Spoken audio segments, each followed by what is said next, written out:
우리 성도님들과 함께 기쁜 예배를 드리게 돼서 하나님께 무한한 영광 돌리게 됩니다. 참 감사합니다. 그리고 본교회를 잊지 않으시고 원근에서 찾아오신 우리 장로님들 이렇게 기억해 주시고 함께 예배 드리게 돼서 참으로 감사하다 싶습니다. 이따 함께 인사를 나누는 시간 갖도록 하겠습니다. 이 시간에는 고난, 평범과 고난 중 감사라고 하는 제아의 말씀으로 피차 은혜를 나누고자 합니다. 한 두어 주 전에 문득 시심이 발동돼서 자작시를 하나 써봤습니다. 한번 읽어드릴게요. 제목은 등 밟는 막내라고 하는 시입니다. 등 밟는 막내.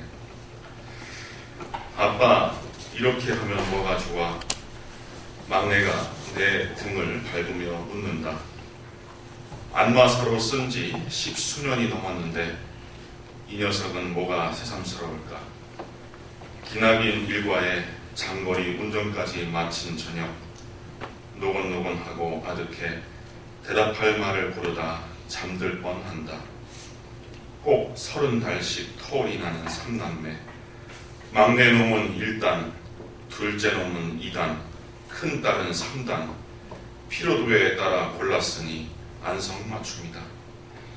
지치고 무료한지 막내는 숫자를 헤아린다. 벌써 400번이 넘었구나. 앞으로 100번만 더 밟아줘. 아빠는 속으로 안마값을 헤아린다. 500번을 세고 도망가듯 안방에서 탈출하는 아이. 양말통에서 지갑을 꺼내 1,000원짜리를 뽑아주며 지나친 물음에 답한다. 뭐가 좋긴 아들 살 닿으니 좋은 거지. 이게 아빠와 뽀뽀하는 거랑 같은 거야. 새 가득 1,000원짜리를 받아간 녀석은 일당한 만화책에 머리를 파묻고 나는 속으로 대답을 한다. 너도 크면 알겠지. 지금 말해주면 알겠니? 무등 태워준 적 흔치 않아도 이렇게 살 부비며 사는 정에 너를 키우니 내 자식 내 등 밟을 때 너 또한 안마값 잘 쳐주렴. 행복은 산수와 같아서 사실 우리 삶의 도처에 있지만 우리는 평시 그것을 느끼지 못할 때가 많습니다. 산수가 결핍될 때 비로소 그 절박함과 소중함을 깨닫듯이 우리의 일상에서 평범하게 접했던 것들이 사라질 때 얼마나 아쉬워합니까? 가령 목사님들이 은퇴하면은 그렇게 설교하고 싶고 신방하고 싶다는 이야기를 많이 하십니다. 그렇게 설교가 하고 싶다는 거예요. 이 중에 목사님들 한 두어 분 계시지만 이 주일이 얼마나 금방 오는지 모릅니다. 주일이 엄청 빨리 와요. 어하다 보면 주일 옵니다. 그러면 수요일부터 목사님들에게는 설교에 대한 중압감이 그렇게 찾아와요. 제가 목사님 자제로서 크는데 어떤 요일에 가장 많이 혼난지 아십니까? 어떤 요일에 가장 많이 혼났을까요? 토요일날 많이 혼났어요. 왜냐면 주일이 다가오는 그 중압감 때문에 아버님이 예민해 계신 상태예요. 그때 잘 보여야 됩니다. 잘 보여야 됩니다. 금방금방 다가오는 주일에 각종 설교를 준비하며 지내는 시간이 적지 않은 스트레스이고 부담인데 그것을 평생 짊어지고 살다가도 불안간 하지 못하게 되니까 심한 금단 현상이 나타나는 거예요. 역시 선생님들도 은퇴하시면 교단에서 학생들 발냄새 맡으면서 가르쳤던 시간이 길어진다고 그렇게 말씀을 하시더군요. 또 어른들이 그런 말씀을 자주 하십니다. 어린 자녀들 기르며 복잡되고 살았던 시간이 화살같이 지나가지만 훗날 뒤돌아보자면 그때가 가장 행복했다. 이런 얘기들을 하십니다. 그래서 행복이라고 하는 것은 별스러운 데서 오는 것, 높고 원대한 것에서 오는 것이 아니라 늘 누리고 사는 평범함을 우리가 기쁨과 경외감으로 받아들일 때 가능해지는 것입니다. 오늘 앞서 살핀 본문은 그러한 삶의 진실을 우리에게 가르쳐 주고 있습니다. 사람이 하나님께서 그에게 주신 바 일평생에 먹고 마시며 해 아래서 하는 모든 수고 중에 낙을 보는 것이 선하고 아름다움을 내가 보았나니 그것이 그의 몫이로다 하고 있습니다. 먹고 사는 일상, 그거 대수롭습니까? 바쁜 일 중에서 수고하면서 사는 거, 뭐 유별납니까? 하지만 그 안에서 일하면서 수고하면서 먹고 살면서 즐거움을 얻는 것, 그것이 우리 하나님께서 우리 인생에게 던져주신 인생 살거리예요. 인생 살거리. 전도서 기자는 바로 그 안에 선하고 아름다운 것이 있다라고 표하고 있는 겁니다. 우리가 늘 지내는 일상 가운데 먹고 밥해 먹고 치우고 아이들 키우고 또 일터에 나가서 수고하고 사는 그 안에 선하고 아름다운 것이 있다라고 얘기를 하는 겁니다. 또 더구나 우리에게 하나님께서는 재물을 얻고 부유하게 살 권리를 주셨다고 분명히 밝히고 있어요. 19절에 보니까 또한 어떤 사람에게든지 하나님이 재물과 부유를 그에게 주사 능히 누리게 하시며 제 몫을 받아 수고함으로 즐거워하게 하신 것은 하나님의 선물이다 하겠습니다. 제 몫을 받아 수고함으로 즐거워하게 하신 것, 이것이 하나님께서 우리에게 주신 선물이라는 거예요. 오늘날 현대사회, 특별히 불경기에 처한 한국 사회에서 많은 사람들이 좌절하고 또 많은 사람들이 벌이가 시원치 않아서 고민하고 있어요. 하지만 우리 사랑하는 우리 성도님들의 삶 가운데서 하나님께서 재물 얻을 능을 주시고 유복한 복을 주셨기에 풍요로움을 누리실 수 있기를 주님의 이름으로 축원드립니다. 하나님께서 성경을 통하여서 우리에게 경제적 윤리를 가르친 것이 두 가지인데, 불로소 너무 취하지 말라는 것이 하나가 있고요. 하나는 네가 심은 대로 땀 흘린 대로 반드시 거둘지니라 라고 하는 말씀입니다. 오늘날 이 경제의 어려운 문제 중에 뭐가 큰 문제입니까? 열심히 일했는데, 열심히 투자했는데 다 날아가 버리는 거, 땀 흘려서 일했는데 돌아오지 않는 거, 이거 큰 문제 아닙니까? 그것만 우리가 제대로 받고 누려도요, 우리 삶은 그렇게 커다란 어려움에 봉착하지가 않습니다. 사랑하는 우리 성도님들 삶 가운데 수고하고 땀 흘린 만큼 풍요롭게 얻으실 수 있기를 주님의 이름으로 축원드립니다. 그래서 하나님께서는 믿는 자들에게 보장을 하셔요. 일한 대로 제 몫을 받아 즐거워할지니라. 열심히 일하고 수고하면 누구든지 성공할 수 있게 하셨다라고 하는 것이 본문의 말씀이에요. 우리가 많은 젊은이들이 자기의 삶과 사회를 비관하면서 나쁜 이야기를 이렇게 지어내고 하는데, PC방에 앉아서 그렇게 하성세월 하느니 땀 흘려서 일하면은요 반드시 보답이 옵니다. 보상이 와요. 우리 앞선 믿음의 선배들이 또 우리 조상들이 자녀들에게 가르쳐야 될 것이 바로 이런 문제예요. 땀 흘린 만큼 하나님께서 복 주시고 보상을 주신다고 하는 겁니다. 여기에 우리가 근면해야 할 이유가 있는 거예요. 예수님은 악한 자들에 대한 표현하실 때 악하다, 악한 종아만 얘기하지 않고 반드시 악하고 게으른 자여, 악하고 게으른 종아라고 하는 표현을 했어요. 게으름은 악입니다. 게으름은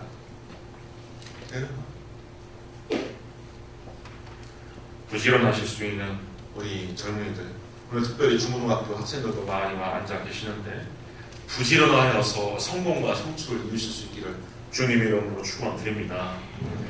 사실 이 점이 우리가 꿰뚫고 봐야 할 인생의 본질입니다. 먹고 살기 위해서 일하는 것도 하나님의 은혜고, 그 가운데 기쁨과 보람을 느끼며 사는 것도 하나님께서 보장한 복이라고 하는 거예요. 지극히 평범하고 일상적이지만 바로 그것이 하나님께서 우리에게 허락하신 선이고 아름답다라고 얘기할 수 있는 인생의 몫이라고 하는 거예요. 행복이라고 하는 것은 부귀영화와 신통한 행운으로 보장되는 것은 결코 아닙니다. 평범한 일생이 행복인데 우리는 그 사실에 눈을 뜨지 못할 뿐이에요. 그래서 오늘 보면 20절에 사람은 자기의 생명의 날을 깊이 생각하지 아니한다고 기록하고 있는 거예요. 자기가 살고 있는 날을 깊이 생각하지 않는다. 저는 이렇게 전형적인 문돌이거든요. 수학, 물리 이런 거 별로 못하는 사람인데 가끔 이렇게 다큐 채널을 보다가 우주에 대한 다큐멘터리가 나오면 그렇게 재밌어요. 그렇게 재밌어요. 동물의 왕국도 재밌지만. 그래서 그런 것을 한때는 막 찾아서 봤어요. 우리 성도님들, 기적이라고 하는 것이 뭐가 기적이라고 보십니까? 막 암덩이가 묻고 저 하늘에서 큰 하나님이 손이 쑥 내려와갖고 하나님의 살아계심을 보여주고 이런 것이 기적이라고 생각하십니까? 제가 손오공처럼 구름 타고서 하늘을 막 날아다니는 것이 기적이라고 생각합니까? 우리 물질을 구성하고 있는 원자가 98% 이상 텅 비었대요. 가운데 있는 양성자와 그 양자와 중성자가 전자와의 거리가요. 여기에서 저 서울만큼 멀대요. 텅 비어있대요. 근데 이런 것들이 서로 조화가 돼갖고 물질을 구성하고 우주의 많은 원소들 가운데서 이렇게 모여갖고 한반도에 살게 되고 창원에 살게 되고 지금 2018년도 추수감사절에 우리 성령님과 저희들이 제가 이 눈이라고 하는 이 기구를 통해서 서로 마주하고 서로 확인하고 보고 앉아있는 거예요. 이거 얼마나 신기한지 몰라요. 얼마나 하나님께서 지으신 이 세계에서 우리가 숨을 쉬면서 인간꼴을 가지고서 살고 있다라고 하는 매 일상도 얼마나 신기한 건지 모릅니다. 모든 것이 그래요. 모든 것이. 저 팔룡산에 이 색동 없이 옷이 다 떨어지는 것을 보고서 언제는 꽃이 피어서 삼각꽃이 아름답게 흩날리다가 짙은 녹음으로 우거지다가 알록달록한 색동 옷으로 갈아입다가 하나님께서 정하신 겨울이 문턱에 오니까 다 약속한 듯 다 잎사귀를 떨어뜨리고 있습니다. 이게 얼마나 위대한 작품이며 우리가 만나야 할 하루하루 만나야 할 하나님의 놀라운 기적입니까? 여기에서 기적을 발견하지 못하고 여기에서 겸손심을 갖지 못한 사람들은 하나님께서 어떤 것을 코앞에 들이밀어도 발견하기가 어려운 거예요.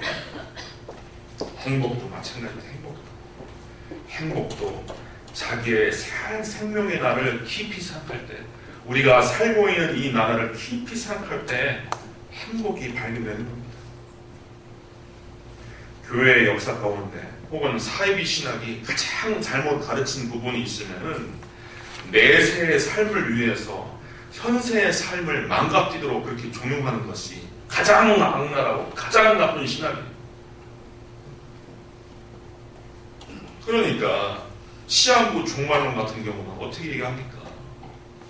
세계를 가꾸고 질서를 놓고 우리 예수 믿는 사람들이 세계의 역사 가운데 참여해서 하나님의 선을 이루고 봉사하고 섬기고 훼손되는 자연 만물에 대해서도 우리가 가꾸고 알뜰하게 우리가 그렇게 관리를 해야 되는데 당장 올 종말의 날을 때려 맞춘다고 날짜를 제시해서 가정 팽개치고 집 팽개치고 직장 팽개치고 학생들은 학교로 보내지 않고 자기들 집단에 모아놓고서 그냥 하늘만 바라보게 사기꾼 만들지 않습니까? 그건 아주 안 좋은 이단이에요. 우리는 전도서라고 하는 책을 통하여서 우리가 깊이 묵상할 수 있는 바 우리의 지상의 삶, 현세의 삶이 우리의 영원한 삶 가운데 유일한 기회, 유일회적 경험의 연속이라고 하는 것을 깨달아야 됩니다.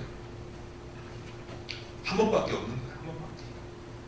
우리 성도님들이 저와 함께 저의 목회를 받으시고 설교를 듣고 또 창신교회의 성도들이 되어서 창신교회를 섬기면서 하나님 나라를 확장해가는 이러한 기회 다시 없다는 거예요.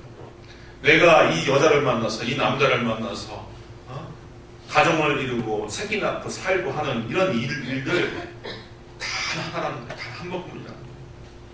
제 말이 아닙니다. 예수님께서 이런 말씀을 하신 적이 있어요. 부활 때에는 장가도 아니 가고 씹도 아니 가고 하늘에 있는 천사들과 같으니라. 이 말씀을 우리가 영민하게 좀 생각해 볼 필요가 있어요.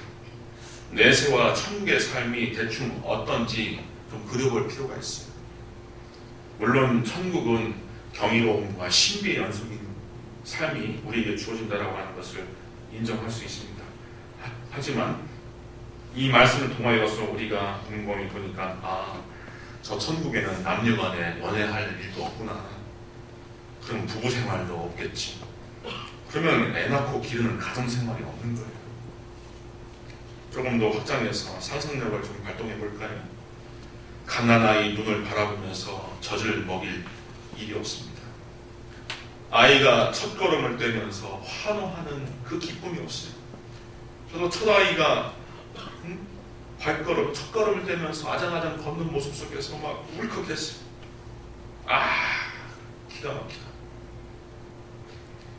자녀가 재롱 부리는 학교에 참석하면서 흐뭇한 마음으로 이렇게 비디오 촬영할 일도 없습니다. 군대에서 휴가 나온 아들이 듬직하게 붙이는 경례를 받을 일도 없고, 결혼식장에서 딸의 팔짱을 끼고 행진하는 아버지의 특권도 없는 것이 바로 저것이에요.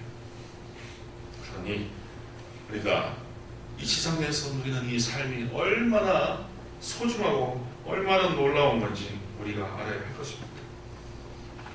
두 번째, 우리 성도들이 영적으로 깊이 통찰해야 할 것은 우리가 겪는 고난에 관한 것입니다.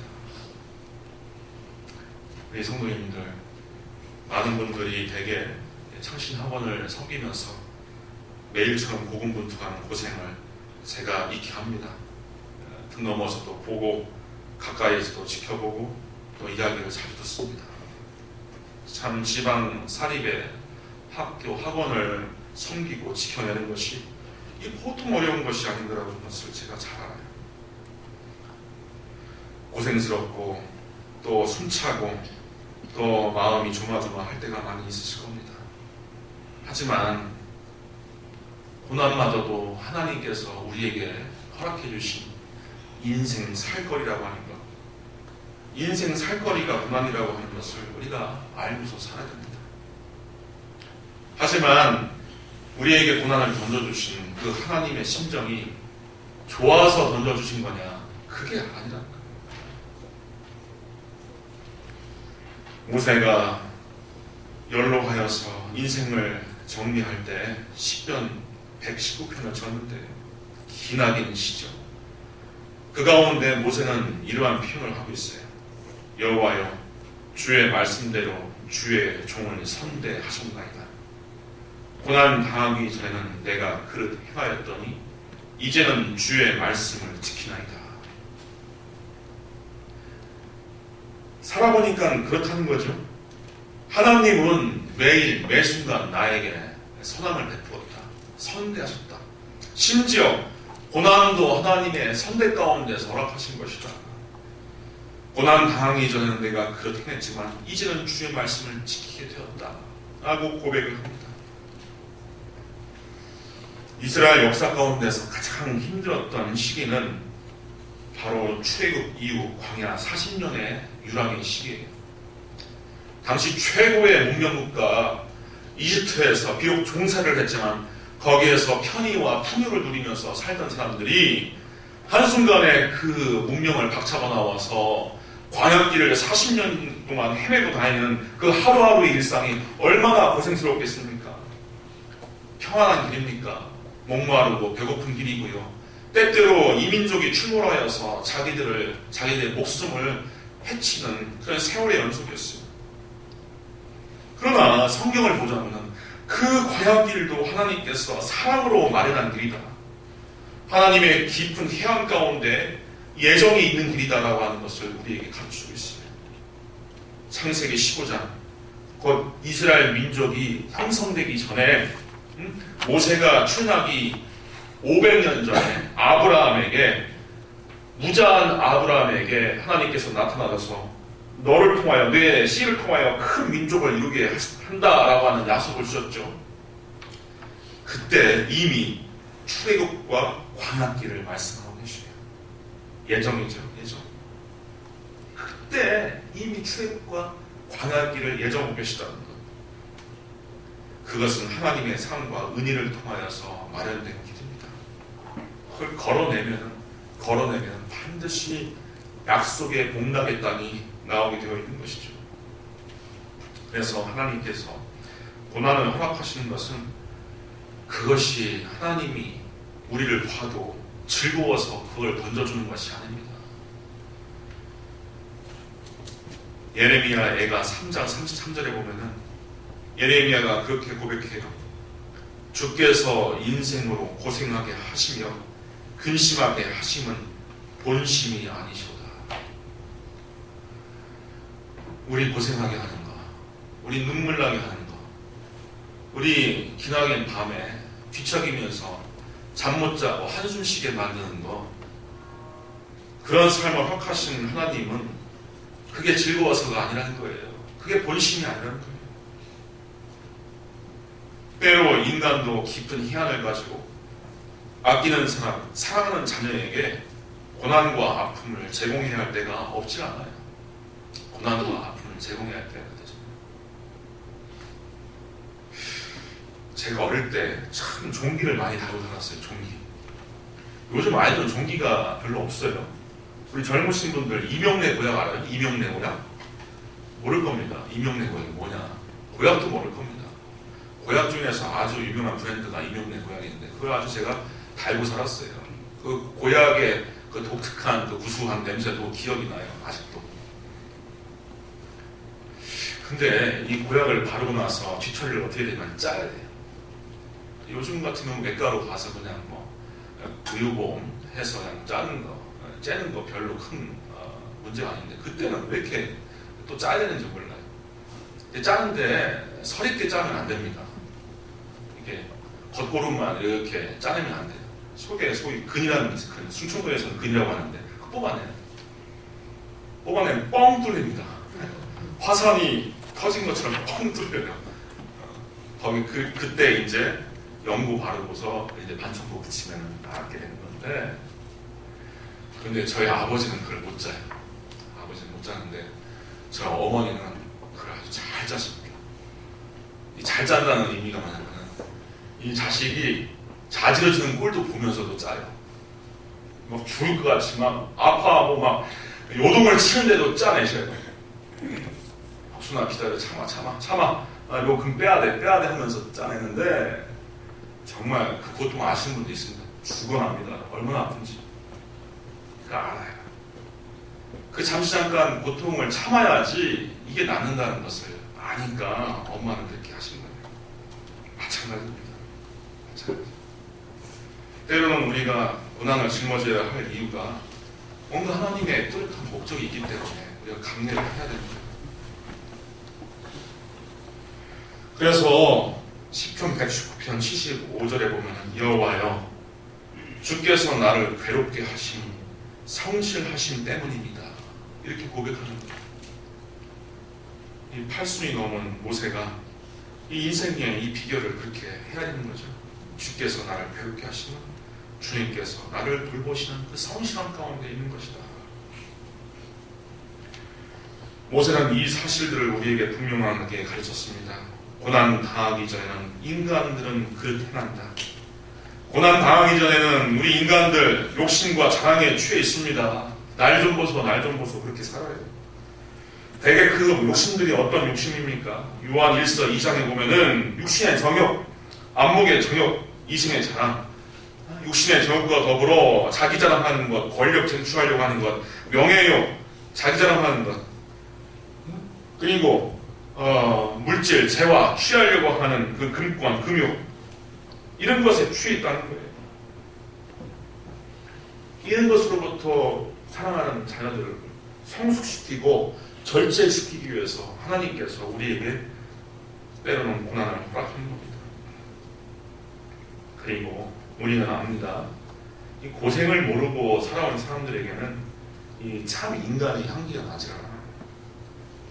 온실의 화초처럼 자란 사람들보다 소시부터 고생을 겪고 자란 사람들, 살면서 가난과 차별로 인하여 통한의 눈물을 흘려본 사람들, 실패와 좌절을 극복하기 위해서 몸부림을 쳐본 사람들, 이런 사람들에게 이 본래적인 인간의 위대함이 엿봅니다.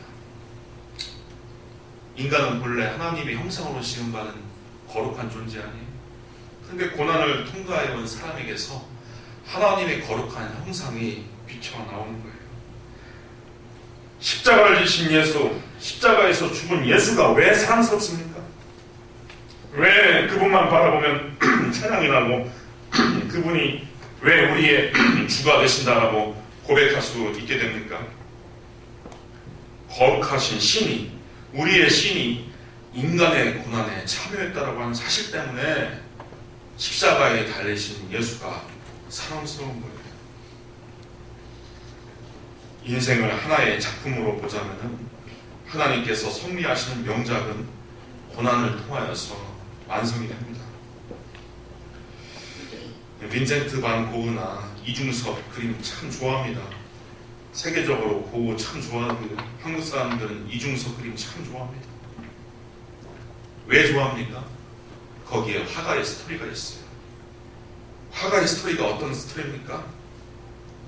고난을 극복해 가면서 명작을 만들어낸 스토리가 그 안에 깃들어져 있으니까 그것을 좋아하는 거예요. 화려하고 현란한 그림들이 아니죠. 작가의 고생과 범민을 경과했기 때문에 그 작품들이 위대한 거예요. 인생이 꼭 이와 같습니다. 욥의 일생을 봐도 알 수가 있죠. 풍족한 모든 재산이 한순간 다 날아가고 자녀들이 쓰러진 담벼락에 다 깔려주고 자신은 머리끝부터 발끝까지 욕창이 나서 깨진 기와장으로 엎어 긁고 있는 그 처지를 보면서 그 아내는 여호와 하나님을 저주하고 당신 죽으시오라고까지 이야기를 해요. 얼마나 참혹합니까? 하지만 나중에 결국 유복했던 그 자리로 돌아와요. 승리자로 돌아옵니다. 하지만 그 제자리로 돌아온 그 욥이 과거의 그 욥입니까? 아니죠. 과거의 그 욥은 없었어요. 하나님의 위대함에 눈을 뜨고 자기의 고통에 대하여 그 신비에 대하여 깊은 각성을 하게 되고 타인의 고통과 절망에 공감하고 함께할 수 있는 욥으로 성숙할 수 있게 된 거예요. 그래서 고난 당한 것이 나에게 유익이다라고 모세가 그렇게 노래하는 겁니다. 고난 당하기 전에는 내가 그릇 행하였더니 이제는 주의 말씀을 지키나이다. 고난 당한 것이 내게 유익이라. 이로 말미암아 내가 주의 율례를 배우게 되었나이다. 그 유익들은 무엇입니까? 내 안에 우상들이 파괴됩니다. 우상들이 파괴됩니다. 내 우상. 하나님을 섬긴다고 하면서 얼마나 많은 우상들을 우리가 섬기는지 모릅니다. 그 우상들이 파괴됩니다. 그리고 겸손을 배우고 타인의 고난을 공감하게 되는 인간의 한계가 나타나요. 그리고 예수님처럼 섬기는 삶으로 나아갑니다. 왜? 타인의 아픔과 고난에 깊이 동감하고 있기 때문에 그와 함께 생애의 짐을 짊어질 수 있는 섬김의 자리로 나갈 수가 있게 돼요. 그리고 연단받게 되어서 능숙한 일꾼이 됩니다. 능숙한 일꾼. 연단이라는 말을요, 한자를 보면은 이 불릴 연자와 불릴 단자를 써요. 이게 교육 현장에서 쓰는 말이 아니에요. 원래 이 대장장이들이 저 대장간에서 쓰는 말이 연단이라는 말이에요. 연단. 이게 사전적인 의미가 뭡니까? 쇠붙이를 불에 달군 후에 두드려서 단단하게 하는 거예요. 이 맞는 쇠붙이 입장에서는 하소연을 하실 거예요. 왜 때려요? 왜 때려요? 왜 나를 불에 집어넣기도 하고 또 언젠가는 또 물에 집어넣기도 하고 그러면서 왜 나를 치는 거야? 왜 나를 때리는 거야? 왜 그렇습니까? 그렇게 연단, 그렇게 단련을 시켜야지 위대한 영검이 나옵니다. 호미가 될지, 낫이 될지, 시칼이 될지, 임금님이 쓰는 사인범이 될지는 연단의 순에 달려 있는 거예요. 연단의 순에 달려 있어요. 저는 아직 젊은 목회자의 축에 속하지만 목회 시작한 지 지금 18년 정도를 경고하고 있지만 참 그런 생각 많이 합니다. 목회는 첫째로 하나님께서 베푸시는 은총 가운데, 은혜 가운데서 그냥 하는 게 목회고, 둘째는 연단된 만큼 하는 거다. 연단된 만큼만 하는 거지 그 이상 별스럽게 그걸 초월해갖고 할 수 없다. 연단하면 참 감사합니다. 감사해요. 근데 목회의 본질이 또 뭔지 아십니까? 우리 성도님들? 목회는 인생입니다. 똑같아요. 인생과 목회는 똑같습니다. 우리가 어떻게 사는 겁니까? 하나님께서 은혜를 베푸시니까 사는 거고요. 그리고 우리가 나에게 마주한 고난과 어려움들을 극복하는 이유는 뭡니까? 내가 연단된 만큼, 내가 단련된 만큼 극복하고 그것을 이겨내면서 사는 거예요. 사랑하는 우리 성도님들, 하나님의 본심은, 하나님의 계획은 인생으로 하여금 고난과 멸망으로 끝내는 것이 아닙니다. 우리 예수 믿는 사람들은 각자의 나름대로 사망의 음침한 골짜기로 가기도 하고 또 광야길을 가기도 하지만 모두가 동일하게 하나님께서 주신 약속은 뭐냐? 최후 승리자예요. 찬송가에 있는 것처럼 최후 승리자. 주님께서 다시 오는 그날 부활하여 멸류관을 쓰임받는 최후 승리자가 되는 것이 하나님의 위대한 계획이에요. 오늘 하나님의 자녀로서 나 된 것은 고난 없이 된 것이 아닙니다. 때문에 우리가 지금 경험하고 있는 아픔과 곤고한 세월도 극복하고 참아낸다면 반드시 우리 성도님들은 하나님의 위대한 승리에 참여하게 될 것입니다. 하나님의 아들 예수님도 십자가에 모진 고난을 받았고 우리 자신 역시 인생에 허락한 고난의 환경을 극복해왔기 때문에 이 자리에 있는 것이에요. 저는 이 시간 하나님의 예언의 말씀, 하나님의 약속의 말씀을 통하여 우리 성도님들을 축복합니다. 눈물을 흘리며 씨를 뿌리는 자는 기쁨으로 거두리로다. 울며 씨를 뿌리러 나가는 자는 반드시 기쁨으로 그 곡식단을 가지고 돌아오리로다. 아멘. 기도하겠습니다. 은혜로우신 아버지 하나님, 현재의 고난은 장차 우리에게 나타날 영광과 좋게 비교할 수 없다라고 하는 사도 바울의 말씀을 가슴에 새깁니다. 우리의 모든 생애가 주님의 작품이었고 주님의 성실하신 인도하심을 우리가 고백합니다.